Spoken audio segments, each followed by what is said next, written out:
À 85 ans, Hugues Aufray continue de surprendre, non seulement par sa vitalité débordante, mais aussi par son optimisme et sa foi en l'amour et le bonheur. Lui, auteur, compositeur, interprète légendaire, symbole d'une génération qui a traversé la guerre, la gloire et la solitude, a une nouvelle fois ému le public en avouant qu'il préparait un mariage à l'église. Il ne s'agissait pas d'un événement ostentatoire, ni d'un événement clinquant propre au monde artistique, mais d'un acte simple et sincère, reflétant le cœur d'un homme d'expérience qui croit encore en l'amour à presque 100 ans. Hugues Aufray n'a jamais été du genre à vivre pour la foule.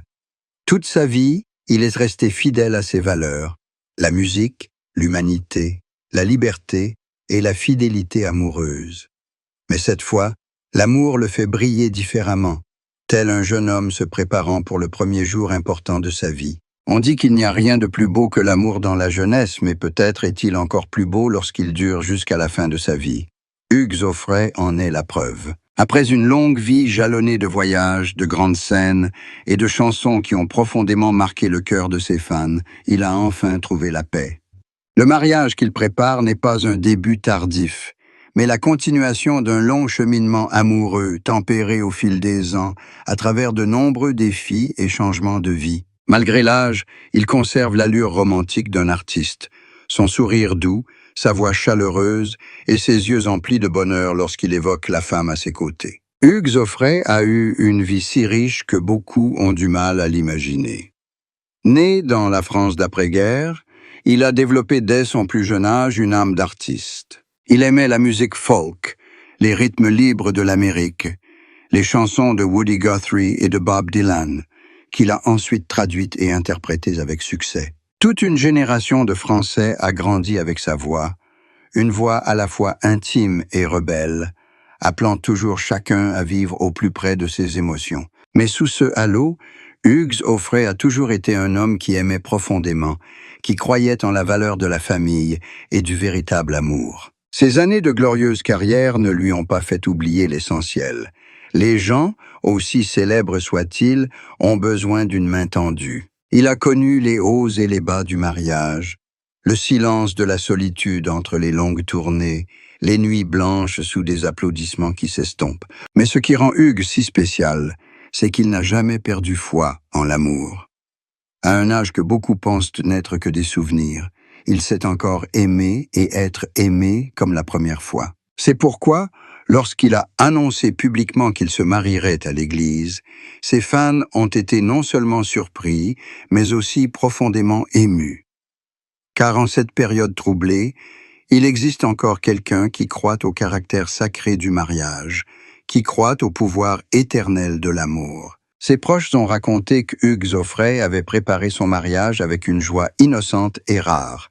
Il avait personnellement choisi chaque morceau de musique, chaque fleur, chaque détail de la cérémonie. Pas d'organisation fastueuse, pas d'étalage ostentatoire de gloire, juste de la chaleur, de la simplicité et de l'amour. Il a dit vouloir que ce mariage ait lieu dans une petite église, où la lumière brillerait à travers les vitraux et où l'orgue jouerait lentement afin que chaque vœu soit sacré. Pour lui, ce mariage n'était pas un événement, mais une affirmation. L'amour n'a pas d'âge. Le vrai bonheur se trouve avec l'ouverture d'esprit. Sa compagne actuelle, celle qui fait sourire Hugues Aufray à chaque fois qu'il la mentionne, est celle qui l'a accompagné pendant de nombreuses années, prenant soin de lui en silence, partageant ses joies et ses difficultés lorsque la vieillesse frappait à sa porte. Elle est non seulement sa compagne, mais aussi sa confidente. Ils ont traversé ensemble des années difficiles, lorsque sa santé déclinait, lorsque les projecteurs s'éteignaient peu à peu. C'est elle qui lui a fait comprendre que l'amour n'a pas besoin de tapage, ni de promesses fastueuses, mais simplement d'une présence sincère au quotidien. Les proches d'Hugues disent que depuis qu'il parle de ce mariage, son esprit a complètement changé. Il semble rajeuni, plein d'énergie et de joie. Chaque matin, il se lève tôt, fait un peu d'exercice, puis consacre du temps à écrire des paroles et à réviser de vieilles chansons. Il dit que préparer un mariage, c'est comme écrire une chanson. Il faut du rythme, de l'émotion et de la sincérité.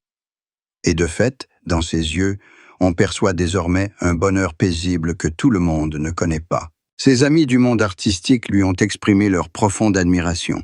Ils ont dit qu'Hugues Aufray avait prouvé au monde que l'amour n'avait pas d'âge. Près d'un siècle plus tard, son cœur vibre encore. C'est toujours sourire aux côtés de l'être aimé. C'est cette jeunesse qu'aucun maquillage ni aucune célébrité ne peuvent apporter. Et c'est peut-être l'amour qui l'a aidé à conserver cette clarté, cette énergie et cet esprit positif. Pour lui, ce mariage n'est pas seulement une cérémonie religieuse, mais aussi un remerciement à la personne qui l'a accompagné. Dans une interview, Hugues a déclaré « Ce n'est pas le début d'une histoire d'amour, mais la récompense d'un amour qui dure depuis de nombreuses années. » En effet, lorsqu'un homme de 95 ans parle de bonheur, ses mots ne sont plus ceux d'un rêveur, mais ceux d'une âme qui a pleinement compris la valeur du temps. On dit souvent que plus on vieillit, plus on craint la solitude. Mais pour Hugues Aufray, non seulement il fuit la solitude, mais il transforme aussi sa vieillesse en un champ de bonheur. Dans la petite maison du sud de la France où il vit avec sa compagne, le son de la guitare résonne encore chaque après-midi. Il joue les vieilles mélodies, les chansons qui ont fait sa renommée, mais elles ont désormais un sens différent, plus doux, plus profond. Parfois, il s'arrête, regarde la femme à côté de lui, et son sourire dit tout. Il a trouvé ce qu'il chante depuis toujours.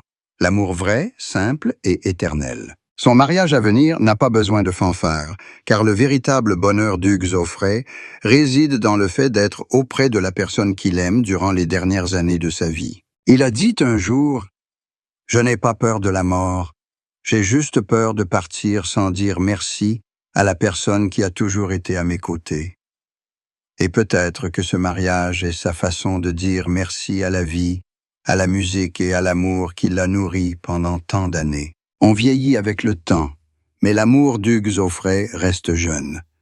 À 95 ans, il sait encore s'émouvoir, toujours aussi impatient qu'un jeune homme amoureux.